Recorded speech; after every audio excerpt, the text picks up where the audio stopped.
A report published today by Public Health England has shown that 1 in 4 adults has been prescribed one of 5 medication groups in the year ending March 2018. The medications included benzodiazepines, used to treat anxiety and insomnia, Z drugs, also used to treat insomnia, gabapentinoids, used to treat neuropathic pain, opioids, which we all know now are highly addictive and are used to treat non-cancerous chronic pain, and antidepressants. Those are the 5 medication groups.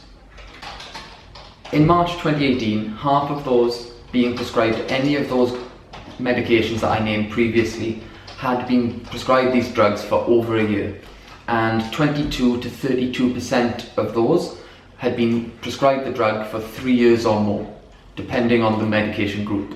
The report also describes some trends in prescribing. What it says is that women and those that are older adults over 75 are most likely to be prescribed these drugs, and that the antidepressant rate and the rate of prescription of gabapentinoids is going up. They also found that the prescription rate of co-prescribing, which is 2 or more of these groups of drugs, was higher in the areas in which they are most deprived in England.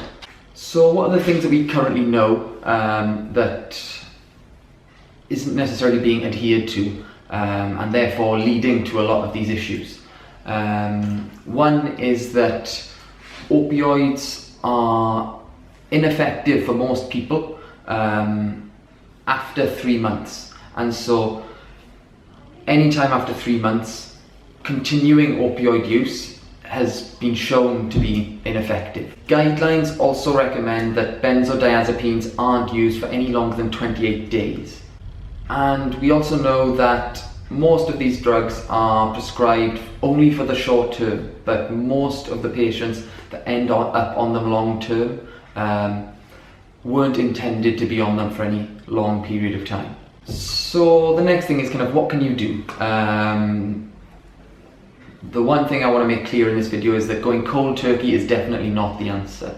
There are many withdrawal symptoms that you can get from going cold turkey off a lot of these medications. But there are a good number of things that you can look into doing. Firstly, I'd sit down and have a look at whether or not you know if you're taking one of these groups. If you are taking prescribed medications, sit down, have a look at the box, read whatever the name of the drug is, have a look at the dosage too, and get to know what it is you're taking. Once you know what it is you're taking, you can often find guidelines online of what these drugs are used for and how they should be used. If you feel like the length of time or the dosage of the medication you're taking might not be correct, then what I'd advise you to do is schedule an appointment with your GP, where you can put your concerns to the GP and they can offer you maybe some other types of treatment, or talk you through maybe why you're taking the medication for such a period of time or at such a dosage. There are other options too. Social prescribing, talking therapies are options that maybe your GP could offer you.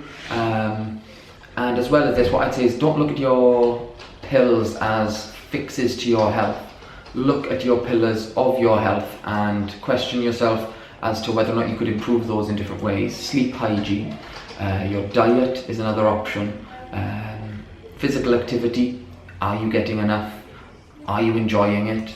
And then also look at managing your stress. All of these things have impact on probably a lot of the symptoms that these pills are trying to modify.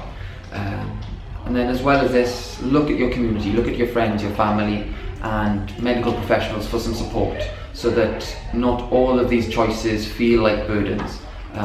You can have family and friends keep you accountable to those changes you want to make and support you through any of those difficult times, whilst maybe looking at decreasing or restricting the amount of medication you're taking.